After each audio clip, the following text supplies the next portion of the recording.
A gente vai separar a nossa aula em duas partes. A primeira a gente vai fazer só um overview a respeito dos tipos de enrolamentos que existem em máquinas elétricas e depois a gente vai apresentar algumas figuras, algumas imagens a respeito desses enrolamentos que nós estamos falando. Então, o que é a função do enrolamento na máquina elétrica? Basicamente, nós vamos ter um condutor que vai circular uma corrente e todo condutor circulando uma corrente cria ou gera um campo magnético. Então, cada bobina vai ter uma função dependendo do que nós queremos fazer com esse campo magnético. Então, nós temos várias classificações.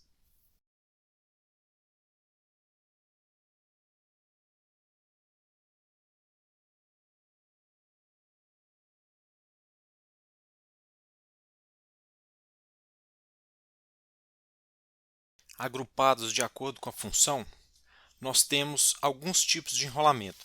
Especificamente na máquina CC, nós temos o enrolamento compensador e o enrolamento de interpolo. Na máquina CC, acontece um efeito de reação de armadura que faz a mudança da linha neutra. A linha neutra é a posição na qual o fluxo gerado ele é zero. Isso significa que nessa posição geométrica deve ser realizada a comutação da máquina. Como a reação de armadura entra avacalhando o fluxo principal, a linha neutra ela se desloca, então nós precisamos de enrolamentos para forçar essa linha neutra a voltar para o lugar. O enrolamento de interpolo é aquele justamente localizado em cima do comutador para forçar o retorno da linha neutra. E o compensador ele é localizado em cima dos polos para tentar compensar o efeito da reação de armadura. O enrolamento amortecedor ele é presente nas máquinas AC e a função dele é evitar transitórios de corrente no fluxo, né, o transitório de corrente propagar para o fluxo e com isso causar algum efeito mecânico indesejável ou até mesmo elétrico. Se a gente pensar, por exemplo, uma turbina geradora e nós temos uma falta na rede, essa falta ela pode ser transmitida para o sistema mecânico e causar alguma falha. Então, para isso, a gente usa um enrolamento amortecedor que nada mais são do que barras curto-circuitadas e eles funcionam como um freio magnético. Então a máquina girando, a corrente que circula é zero. No momento que eu tenho a imposição de uma variação rápida de fluxo, ele filtra esse fluxo e não passa para a parte mecânica. A mesma coisa se eu tiver alguma variação mecânica, ele não passa para a elétrica. Enrolamento de estator é o mais comum, são aqueles enrolamentos que se encontram na parte estática da nossa máquina elétrica. Nós temos enrolamento de campo presentes em máquinas síncronas para gerar o fluxo de rotor. Nós temos enrolamento de campo girante. Basicamente, na máquina de indução, são as bobinas do rotor. A gente pode ter também as barras, também são considerados enrolamentos de campo girante. E nós temos a armadura. A armadura, existem alguns conceitos relacionados à armadura, dependendo de autor, de fonte, vai aparecer de forma diferente. Então vamos na norma. O que a norma diz para nós a respeito da armadura? Essa norma, ela diz respeito ao vocabulário eletrotécnico para máquinas rotativas. Então, nessa norma, a armadura é aquela parte da máquina elétrica que recebe ou fornece a potência ativa, aquela região que efetivamente produz o trabalho, digamos assim. Então, eu tenho os terminais da minha máquina, essa corrente alimentada ela pode ir tanto para campo, tanto para o estator, e no estator pode ser minha armadura, e no caso da máquina CC, ela indo para o rotor, seria onde efetivamente é produzido o torque pela circulação de corrente, então a minha armadura na máquina CC fica no rotor.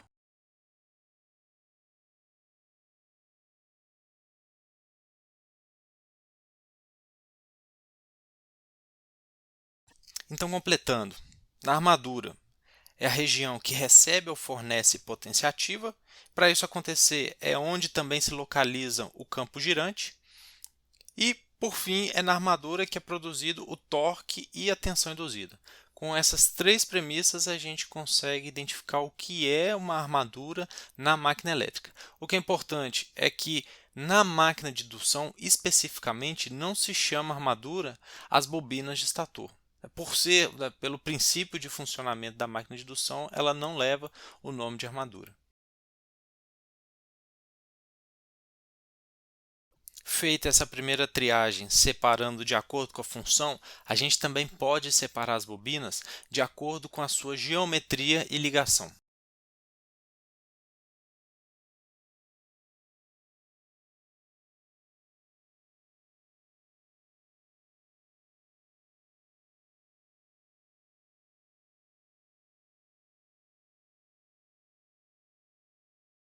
O agrupamento de acordo com a sua geometria e ligação, nós temos o enrolamento de fase. Por exemplo, é aquela enrolamento que estão localizados dentro dos dentes das ranhuras de uma máquina elétrica. Então, eu desmontei uma máquina, estou querendo identificar o que é cada coisa. Se você vê uma distribuição de ranhuras, provavelmente na parte estatórica, essa esse será um conjunto de enrolamentos de fase e compõe também, né, um grande número, um grande grupo, as bobinas de armadura. O que é diferente? A armadura da máquina CC não é enrolamento de fase. Na máquina CC, o enrolamento se chama enrolamento comutador e ele só existe na máquina CC. Essa é a diferença. A função é praticamente a mesma do enrolamento de fase, mas o enrolamento ele é comutador. E, por fim, existe também aqueles enrolamentos que produzem campo no rotor, e aí se enquadram os enrolamentos de polo saliente e os enrolamentos de polo liso. O que seria cada um desses? Basicamente, esses enrolamentos circulam uma corrente CC, essa corrente CC produz um campo estacionário e a movimentação mecânica dessas bobinas, ou seja, o giro mecânico dessa bobina, que vai produzir o campo girante na máquina. Então, elas geralmente são utilizadas nas máquinas síncronas. Nós encontramos elas também, por exemplo, em motores de relutância, como step motors, máquinas mistas, onde a gente tem imã permanente e também podemos ter um enrolamento de campo. Nós podemos encontrar também esse tipo de bobina.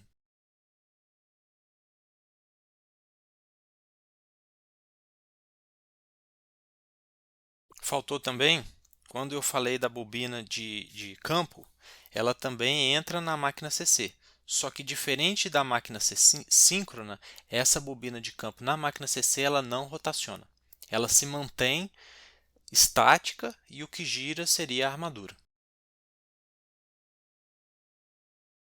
Com relação aos enrolamentos de fase, nós podemos também separar aqueles enrolamentos que estão nas ranhuras.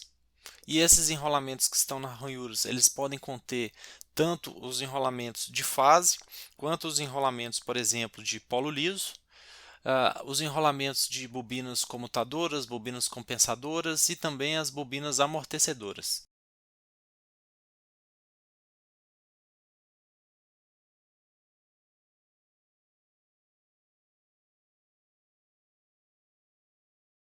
E aqui o que é importante, essa distribuição dos enrolamentos em ranhuras, ela tem basicamente a mesma função para todos os casos. A ideia é distribuindo essa bobina ao longo de ranhuras, a gente sai de uma distribuição de fluxo perfeitamente quadrada, ou que seria próximo a uma distribuição de fluxo quadrada, para uma distribuição de fluxo mais senoidal. Para entender isso direitinho, dê uma olhada no material a respeito de fator de enrolamento, porque lá eu explico um pouco mais a respeito disso. Mas existe uma pequena regrinha aí que ajuda a entender a melhor forma ou qual a quantidade ótima de ranhuras que a gente deveria ter para distribuir esses enrolamentos. Então, se a gente tiver cerca de 2/3 da superfície, seja do estator, seja do meu polo liso, de ranhuras e 1/3 não ranhurado, com essa distribuição a gente consegue eliminar o terceiro harmônico, né, e os triplos, e acaba reduzindo também o quinto e o sétimo harmônico.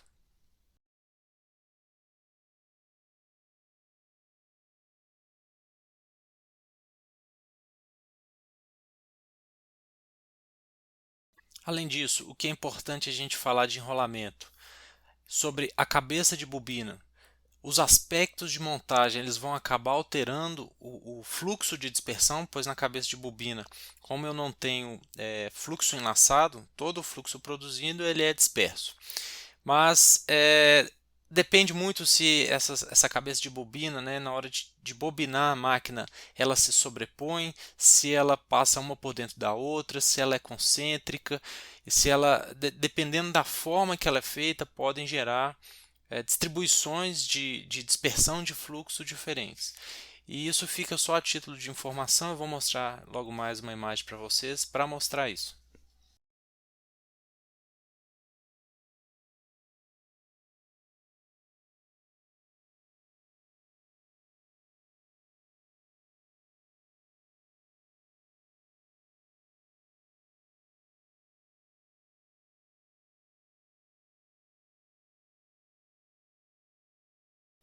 Então, já que nós classificamos os nossos enrolamentos, vamos mostrar um pouco eles aqui para ver se a gente consegue se contextualizar. Então, o primeiro tipo de enrolamento que eu estou mostrando aqui é o enrolamento de polo saliente. Nós temos uma máquina, provavelmente AC. Como que eu sei que ela é AC? Basicamente, pela distribuição está feita em ranhuras. Isso aqui provavelmente é uma bobina de fase. E aqui no meu rotor eu tenho um elemento girante com vários polos com possibilidade de rotação.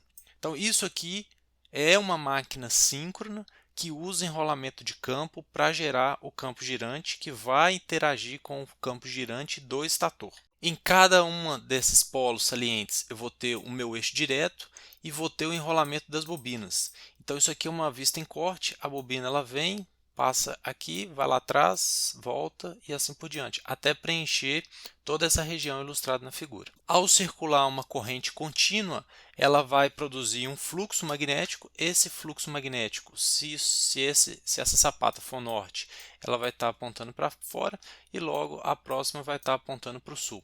E assim sucessivamente. Esse fluxo ele sobe, percorre a coroa do estator e ele retorna.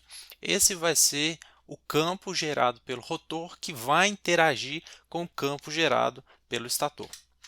Aqui também nós conseguimos identificar o que seria o passo polar, ou seja, a distância entre o norte e o sul. Também podemos identificar o passo polar pelo comprimento do polo, seria esse aqui. Então eu pego entre os dois polos, eu tenho essa linha Q. Vou colocar aqui Q' e Q2', então esse também seria o nosso passo polar. E além do nosso eixo direto estar alinhado com o nosso polo, eu tenho o eixo em quadratura, que é aquele eixo onde eu não tenho um alinhamento de polo, ou seja, a minha distribuição de fluxo ela está máxima alinhado com o meu eixo direto, chega a zero e ela fica mínima com o meu eixo direto também. Então, o meu eixo em quadratura é aquele eixo que eu praticamente não tenho fluxo. Como nós já sabemos que a produção de torque ela está associada com a produção ou uma constante, né, e a interação do fluxo de rotor com o fluxo de estator, dado por um ângulo, e esse ângulo sendo o ângulo entre esses dois campos, então o torque máximo ele acontece quando esse seno ele é 90 graus. Ou seja, se nós tivéssemos controle sobre essa máquina, nós vamos impor uma corrente no estator e ao impor a corrente no estator, ela vai ser posicionada no eixo Q, ou seja, em fase com a tensão induzida. Dessa forma, a gente consegue produzir o máximo torque nessa máquina. Outra coisa que a gente consegue observar é contar efetivamente o número de polos. Então, nós temos 4 pares de polos, no total são 8 polos. E o que é importante além disso é que essa máquina de polo saliente ela tem um efeito de relutância tanto no eixo direto quanto no eixo em quadratura muito característico dela. Se a gente observar o entreferro do eixo direto, ele é pequenininho, enquanto o entreferro do eixo em quadratura ele é muito grande. O que vai ser diferente, por exemplo, de uma máquina de polo saliente. Então isso tem vantagens e desvantagens, isso pode produzir mais torque também, mas isso é característico dessa máquina, desse tipo de enrolamento. Aqui algumas ilustrações sobre esse tipo de rotor que recebe a bobina de polo saliente.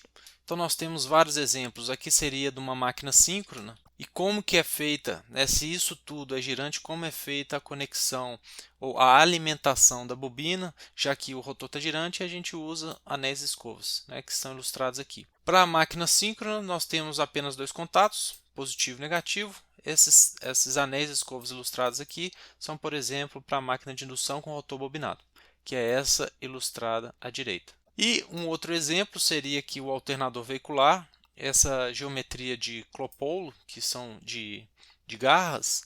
Eu tenho um enrolamento no centro, o fluxo ele percorre, passa na parte externa, vem aqui na garra, sobe para o rotor, desce, depois volta para o eixo e retorna para o meu enrolamento. É como se, olhando de frente para o meu eixo, aqui estaria meu eixo, a bobina está enrolada dessa forma, né? Minha vista ela está aqui, né? Olhando para a ponta do eixo.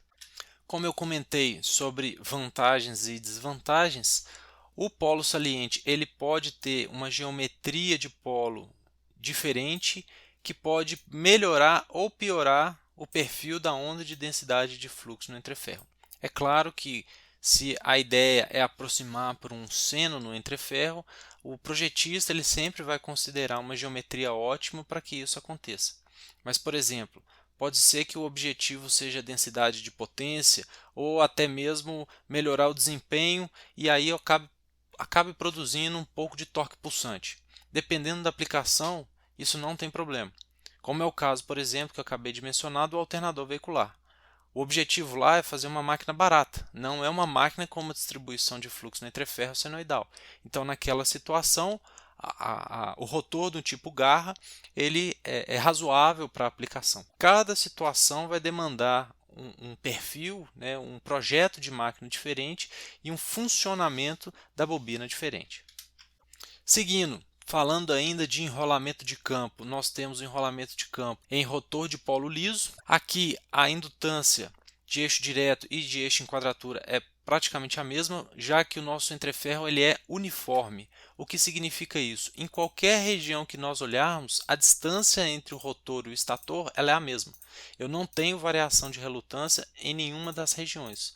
Logo, o que se espera é que a relutância de eixo direto e a relutância de eixo em quadratura elas sejam iguais. Além disso, o que a gente pode observar nesse enrolamento de campo é que ele está distribuído em ranhuras, ou seja, essa bobina primária aqui em cima ela vai acabar produzindo um campo quadrado relacionado a ela, a de baixo também um campo quadrado, e se a gente continuar fazendo isso para cada uma desse conjunto de espiras distribuído pelas ranhuras e somar a contribuição individual, a gente vai ter esse perfil de fluxo mostrado aqui.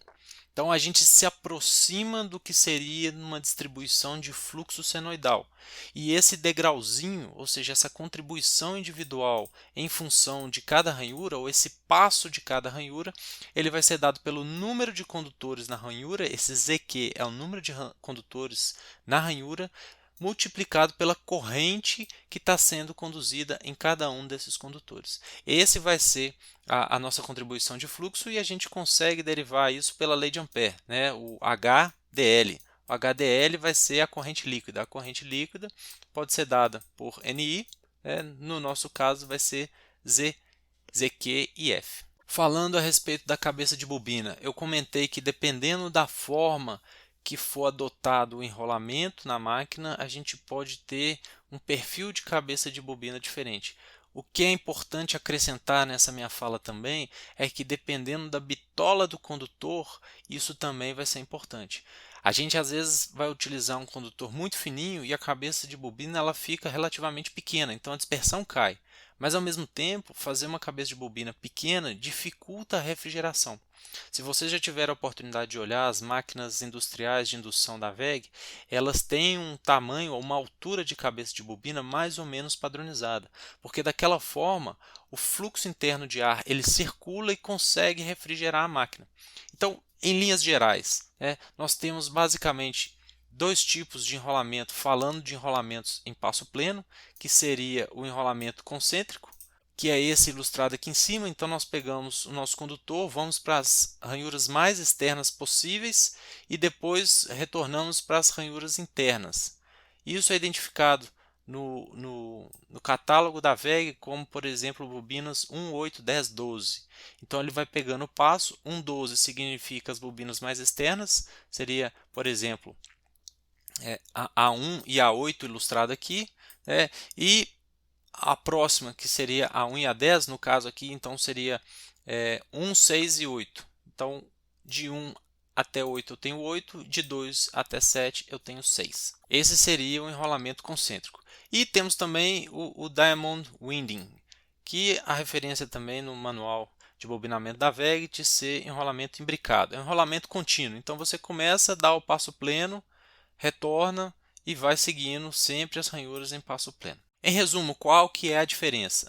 Nós temos cabeça de bobina sobreposta, se o enrolamento ele for imbricado, se ele for o diamond winding. Nós não temos, na verdade, o overlap no caso das bobinas concentradas.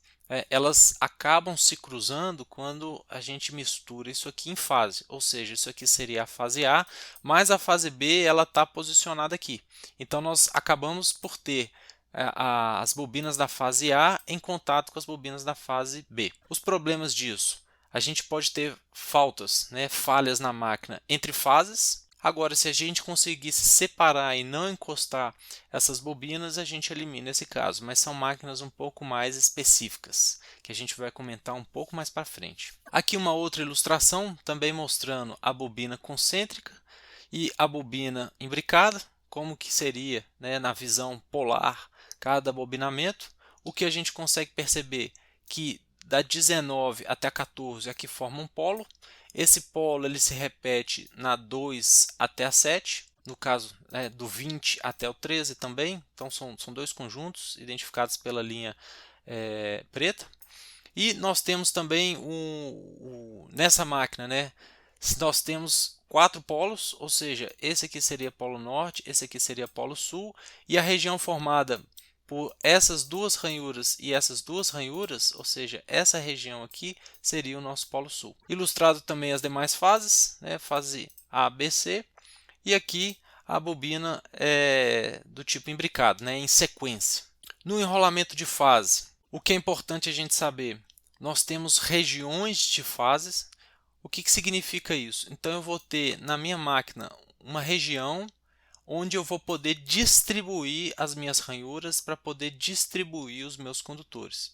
Então, se eu pegar, por exemplo, essa máquina, que ela tem 4 polos, 4 polos e 3 fases, eu vou ter então 4 regiões de fase, por exemplo, para a fase A. Vamos pegar aqui o exemplo do livro, que é a fase V. Então, eu tenho uma região, 2 regiões, 3 regiões e 4 regiões. Cada uma dessas regiões, se eu for considerar como referência, que é por estarem alinhadas com o fluxo do dientre-ferro, vão identificar para mim, respectivamente, os polos da máquina. Ou seja, se eu traçar uma linha entre -V e -V e mais V e mais V, eu consigo identificar, por exemplo, aqui seria norte, aqui seria sul, aqui seria norte e aqui seria sul. O passo entre as fases, entre a fase U e a fase W, por exemplo, nós temos 120 graus elétricos. Importante identificar que o número de polos aqui pode causar essa confusão. Então nós estamos falando de 120 graus elétricos, os 120 graus mecânicos, na verdade eles estariam o dobro disso aqui, Isso aqui seria 120 graus mecânicos. Nós temos identificado aqui também o passo da zona de fase, o passo polar e o passo da fase. É uma bobina de passo pleno, não é uma bobina de passo encurtado. Esse exemplo 2.16 eu resolvi em um outro vídeo. Basicamente eu fiz uma alocação de bobinas. Eu sugiro a todo mundo que resolva esse exercício. É um exercício que vai ajudar bastante a compreender os conceitos, o posicionamento e a distribuição das bobinas na máquina elétrica. Não deixem de fazer. Incluindo esse exercício também tem a distribuição fasorial das tensões. Eu indico que vocês façam esse exercício. Eu já produzi alguns vídeos a respeito disso. A força magnetomotriz produzida por cada bobina, a contribuição da fase A, a contribuição da fase B e a contribuição da fase C somadas, elas dão o enlace de fluxo resultante, a força magnetomotriz. Isso também eu já fiz um vídeo a respeito. Se tiver dúvida, por favor, me avise.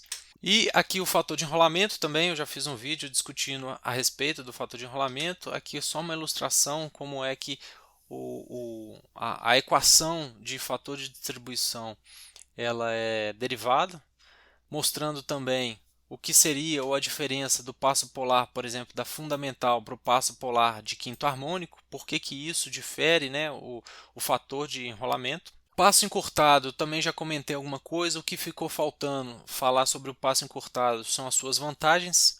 Se eu vou usar o passo encurtado e vou acabar reduzindo o meu fluxo, qual que é a vantagem de usar o passo encurtado? Vamos pensar no caso ilustrado, é uma máquina grande, já que eu dificilmente tenho, na verdade eu tenho muita dificuldade em fazer essa dobra da cabeça de bobina. O que o projetista percebe é o seguinte: o passo pleno ele estaria aqui de 1 até 10. Se ele desse o passo pleno nessa máquina, ele ia acabar gastando mais cobre e não ia ter ganhos suficientes ou razoáveis a ponto de justificar o passo pleno. Então o que ele fez? Ele encurta o passo de 10 para 9, reduz a quantidade de material, a quantidade de cobre útil, reduz as perdas da máquina e, apesar de reduzir o fluxo, ele não impacta tanto no conjugado da máquina. É como se fosse uma relação de várias variáveis. E nesse caso, ilustrado, né, em alguns casos específicos, o passo encurtado ele é favorável, ele é uma boa opção, principalmente quando nós estamos falando em termos de perda e refrigeração. A cabeça de bobina é o melhor local que a gente tem disponível para refrigerar essa máquina, já que os condutores eles estão alocados geralmente dentro das ranhuras. Aqui só para ilustrar o que seria o encurtamento de passo, então nós temos uma bobina localizada na ranhura 1 e na ranhura 7. Ao encurtar o passo, ela passa para a ranhura 1 e para a ranhura 6. Naturalmente o fluxo ele vai reduzir. Aqui está ilustrado em termos do fasor de tensão. Antes nós tínhamos o de 1 até 7, agora nós temos esse outro fasor que ele é menor do que o original.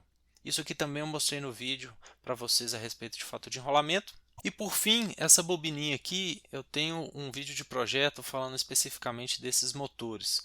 São motores chamados de ranhura fracionada. Às vezes ele gera um pouco de confusão, porque a percepção do número de polos no rotor e o número de polos no estator pode parecer diferente, mas no final das contas a quantidade de polos é a mesma. Então para nós fica só a título de informação a vantagem desse tipo de máquina é que o enrolamento ele é concentrado, ou seja, você faz o enrolamento apenas em uma ranhura. Isso é muito bom porque você não tem cruzamento de cabeças de bobina de fase diferente, ou seja, você elimina a possibilidade de curto entre fases, entre espiras de outras fases. Você melhora a dissipação térmica dessa máquina, mas como você está encurtando o passo, você começa a agregar alguns problemas. Por exemplo, você tem um torque pulsante muito forte nessa máquina, e isso acaba prejudicando, dependendo a operação do sistema.